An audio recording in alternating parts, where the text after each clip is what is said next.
Okay, so I don't know if it's the moment you've all been waiting for, but it's the moment I've been waiting for where I'm finally getting to take my New Edge Mustang out for its first drift event at Lebanon Valley Dragway. Now, there is a quarter-mile drag strip there, they do dirt track racing, and they also have a pretty awesome drift track setup all in one place. It's really an awesome place to go if you're a car enthusiast, and I'm so happy we still have a great national treasure like Lebanon Valley Dragway still local to us here. I really want to showcase to everybody that anybody can go drifting with no experience in a bone stock car, which is literally what I'm doing today. The only thing I did was put new fresh tires on the back and my race seat in the front so I could be a little bit more comfortable than that seat that was falling apart. I personally have never driven in a drift event, only ridden as a passenger, and I have almost no experience in this car outside of driving it down the street working out the kinks after I replace the transmission.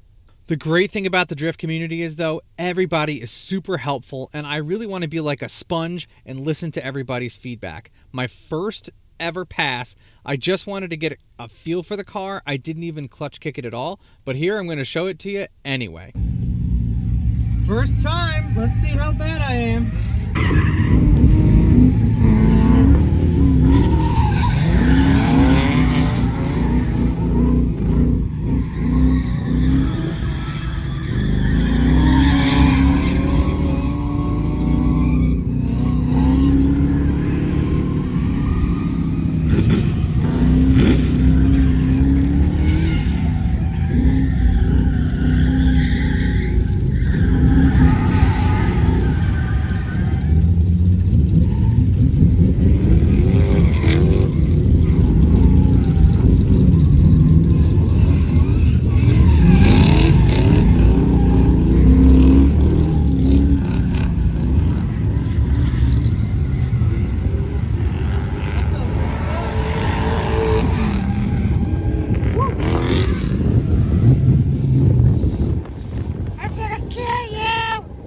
Yeah, so I really wouldn't call that drifting, but I just wanted to get a feel for the car. The next couple sessions, I tried to clutch kick it a little bit more to get the back end to kick out more, and it did, but it still didn't really do what I wanted it to do. Take a look.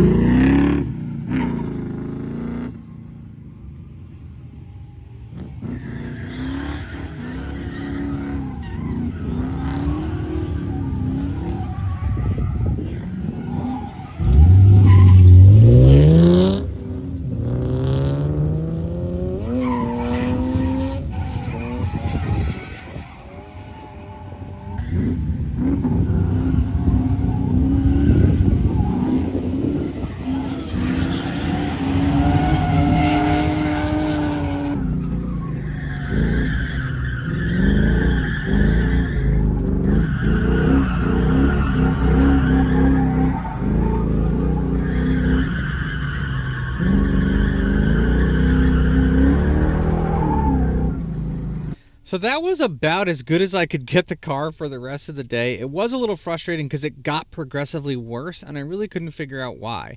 For those of you guys that think you can just go and do this after doing donuts in a parking lot, drifting is a lot different than just doing donuts. You have to go a lot faster. I'm in second gear there, where most of the time where I've ever drifted in a parking lot in Mexico has been in first gear. You're not just going to come out and drift like Kamal and Matt right away. It takes a lot of practice. They both also have really good setups in their car now, and that's why they're able to go tandem together and do it pretty well.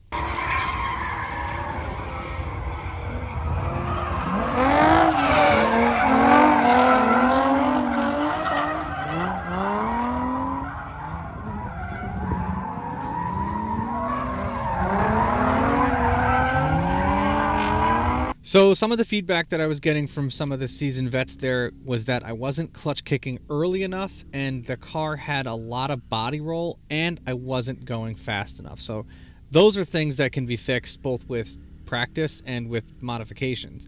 Part of the reason why I wanted to go without modifying the car at all was because so I could see what the car really needed. If I put an e-brake on this thing, I wouldn't have needed it. A, I'm not good enough to need to use it yet, and B, the car is really, really soft. If you just watch the hood scoop on the car as the car is moving left and right, there is a lot of movement where that body is just rolling left and right, and I'll show you a better angle of what it looks like from outside the car. Man, it is leaning hard.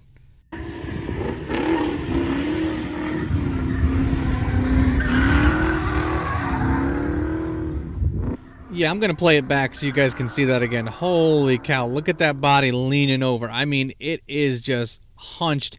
That makes it a lot harder for me to get the back end to kick out. I also noticed something after I was done for the day with my front tires as well, which I really wasn't expecting.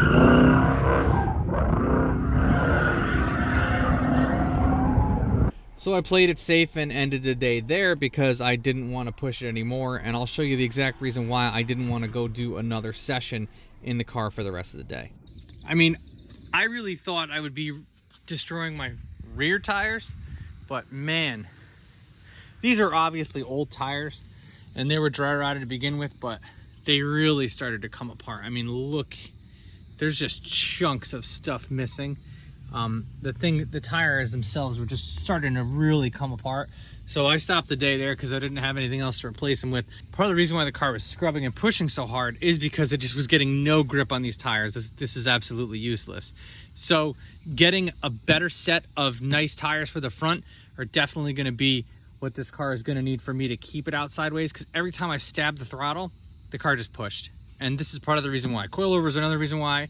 Weight transfer and technique is another reason why, but that's got to be a huge reason why this car was just pushing and not sliding out. All right, so our boys down at Quick Serve hooked us up here. Got some Falcon Azenis RT615R. They're 200 treadwear tires. These are what's going to go on the front. Look at them meats. Didn't realize we needed as much grip as we do, so that is definitely going to help us out at drift events, right? Yeah. Make sure you guys hit the subscribe button because I'm going to actually document how this car behaves with the new tires, and I'm going to get some coilovers for it so you guys can see the difference between this event and the next event. If you can't wait until next week's video, make sure to check out these videos that I already have ready to go.